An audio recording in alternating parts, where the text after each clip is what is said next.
Hello everybody. Today's second review will be of Batman Year One. Oh, there it is. Okay, jeez. It's even hard for me to see, apparently. So anyhow, this movie was shorter, but it had more info in it, I suppose. So it will be the second review, if I didn't mention that already. So this movie starts out with Bruce depicting what Gotham looks like from the outside, but you can't see what it looks like on the inside or the enemies within Gotham itself. So Gordon is arriving at Gotham for the very first time. He ends up meeting with this Detective Flass. And so this is the first time Bruce has been in Gotham for 12 years. So then we go to, I guess that was the only important information in that little part at the train station. So then Gordon and Flass are kind of getting to know each other, and Gordon watches Flass beat up this kid for having a weapon. Turns out it ends up just being a comb. And then they're on another call, and Flass tells Gordon that they have their own way of doing things in Gotham as he hits a car, flipping it during a chase. Bruce begins to train himself again because he's been out of that sort of lifestyle, I guess. Because of taking a 12-year hiatus, basically.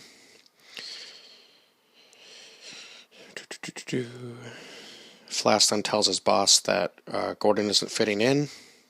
Gordon is attacked and beaten up in parking structure, but during this, Flass gives himself away by calling Gordon Jimmy. Yes. So I screwed up my notes later on in the thing, but I went back and corrected them anyway. Because I kept calling the other guy Jimmy for some reason, but Gordon's first name was Jimmy. Or Jim Gordon. Bruce goes to the east end of town. He describes how it keeps getting worse.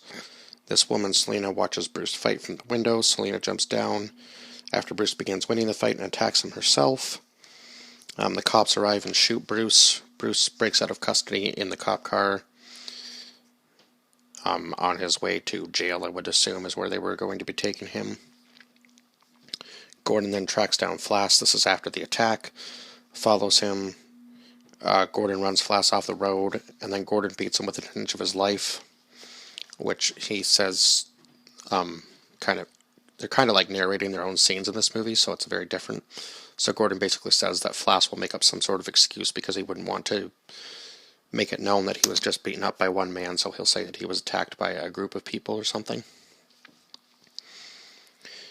Bruce then has a flashback of his parents being murdered. He's talking to the statue of his father, asking him what he needs him to do.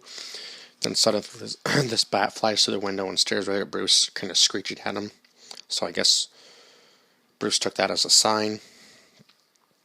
Gordon hears about this hostage situation being taken care of by another cop who clearly doesn't handle the situations the same as Gordon does, so he rushes in and takes care of it himself. The commissioner's waiting for Gordon to make a mistake to get rid of him. Gordon calls...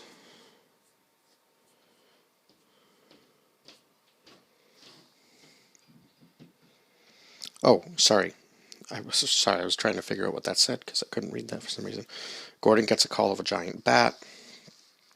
Batman stops a robbery, so this is like his first mission out. He just stops like a random house robbery and ends up almost screwing it up himself. Gordon is explaining how the Batman works to the rest of the police force. Flass talks about his run-in with Batman, and they kind of laugh at him because he explains him as not human, like this sort of creature in the night type thing. As Flass describes how he's busting this big, huge drug operation. Batman warns the commissioner and his friends that they are no longer safe at this dinner he's having with all these mobsters. Gordon tries to draw Batman out by setting up these fake scenarios, like a woman being attacked, but Batman just keeps going to the most powerful people every night and warning them that they are no longer safe. Gordon and Dent, so Harvey Dent, have a discussion about Batman's actions. Gordon thinks that Dent is Batman. Gordon's partner Essen thinks that Bruce funds Dent, so that's how they think that because Bruce is so rich, that that Dent would be able to be funded as Batman by Bruce because they know that they're friends. Gordon and Essen are nearly hit by Driver asleep at the wheel. Batman appears but runs when backup arrives. Cops are able to shoot Batman. Helicopter shows up and drops bombs on buildings, on the building that Batman is in. Then Brennan and the SWAT team come in to kill Batman, ordered by the Commissioner. Batman traps Brennan and his team in the basement. Brennan orders all units to shoot Batman on sight. Selina arrives at the scene. The Commissioner has a sniper ready to shoot Batman when he leaves, in case he is able to get out of the situation. Batman is able to use some sort of device to call a swarm of bats in, makes a run for it on a motorcycle. He does end up getting away. Essen then makes a connection between the injuries that the bullet wounds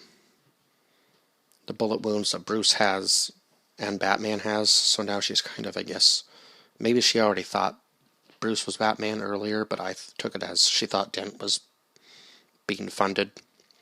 So now she's kind of being relentless towards Bruce, I suppose, as she thinks he might be Batman now.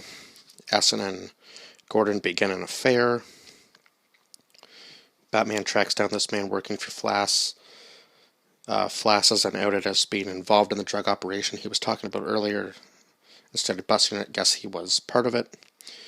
Commissioner threatens Gordon by telling him he will reveal to his wife about his affair with Essen, because he clearly doesn't want Flass taken down, because he's able to use